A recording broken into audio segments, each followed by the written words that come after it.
You won't believe this one. A tiny woman walks into a fancy martial arts gym and ends up tapping out the star black belt in less than 15 seconds. Yeah, that happened. Let me back up a sec and set the scene for you because this wasn't your usual gym showdown. So, picture this the kind of gym where the floors shine so bright you could eat off them. The equipment costs more than your car, and everyone looks like they just stepped out of a fitness magazine. Enter Braxton Hale, a 28-year-old dude with 6-foot-plus stature, a jawline carved by the gods, and a black belt wrapped perfectly around his waist. This guy owns the place in his mind, strutting around like he's king of the castle, dropping snide comments like he's auditioning for some macho movie.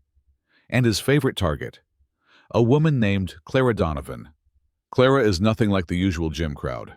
She's 31, barely 5 feet tall, dressed in faded sweats and an old hoodie, hair tied back with zero fuss.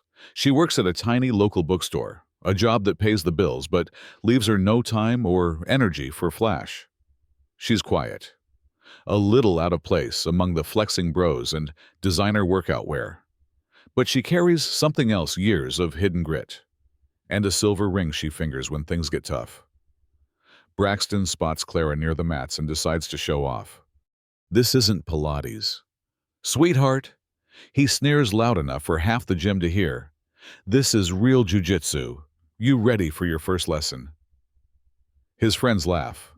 The women around look uncomfortable but stay silent, except for a young woman named Maya, who visibly winces.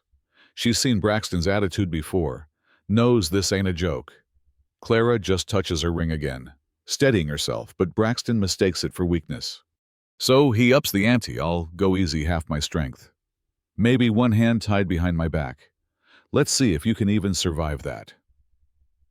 The crowd cheers, thinking this will be an easy laugh. But here's the twist. Clara slowly sheds her jacket, revealing arms marked with faint scars. Signs of a long past no one here could guess. She calmly accepts Braxton's challenge, with a condition: if she wins, he has to publicly apologize to every woman here for his sexism. Braxton laughs it off, cocky as ever, but the room goes quiet. Sensing something different, Clara steps onto the mat, every move smooth and confident, as if her body remembers secrets no one else does.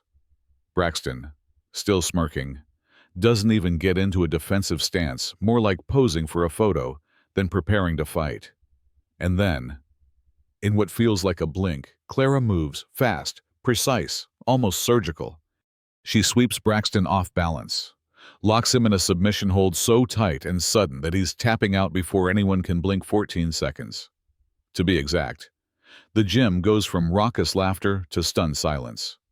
Then, out of nowhere, the gym owner, Mr. Thornton, steps in with a phone in hand.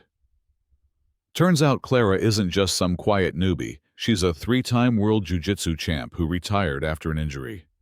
Even Braxton's dad shows up, shaking his head at his son's ignorance, reminding everyone who Clara really is. Braxton, still sprawled on the mat, looks like he's trying to wake up from a nightmare, his whole worldview shaken. The arrogance, the entitlement, all blown apart by a woman he underestimated.